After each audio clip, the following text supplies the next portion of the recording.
কিছুক্ষণ আগেও ছাত্র সংগঠনের দায়িত্বশীলদের সাথে কথা হচ্ছিল, বললাম যদি চলে যায় হাদি ভাইয়ের মতো বলে যায় আমার এই সন্তান দুইটা মানুষ করে নেবেন।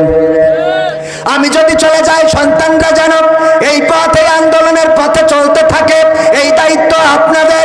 যেমন বলেছেন ওসমান হাদি রাহিমাহুল্লাহ, তিনি বলে গিয়েছেন আমি মারা যেতে পারি, আমাকে গুলি করা হতে পারে, আমার যদি কেউ মারতে চায় তাহলে বুকে গুলি করতে হবে অথবা মাথায় গুলি করতে হবে।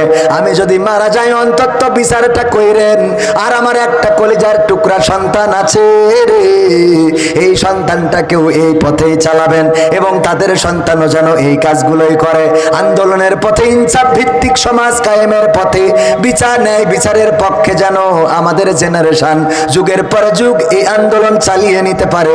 আমাদের এই আন্দোলন 5 বছরের জন্য নয়, আমাদের এই আন্দোলন 50 বছরের জন্য নয়, আমাদের এই আন্দোলন যুগের পর যুগ কিয়ামত পর্যন্ত চলতে থাকবে। বলেন ঠিক কিনা?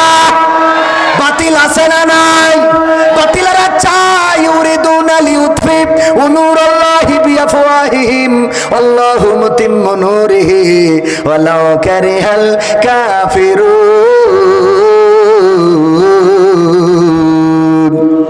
ওরা চায় মুখের ফু দিয়ে দিনের আলোকে নির্বাপিত করে দেবে।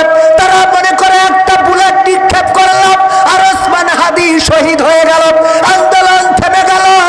না, থামে না, কারণ ওসমান হাদিরা তারা মারা যায় না, তারা শহীদ হয়, তারা আল্লাহর কাছ থেকে রিজিক পায় এবং তারা রক্ত দিয়ে প্রদান করে যায়। এই জমিনে রক্ত দেওয়ার জন্য কিয়ামত পর্যন্ত ওসমান হাদিরা আসতেই থাকবে।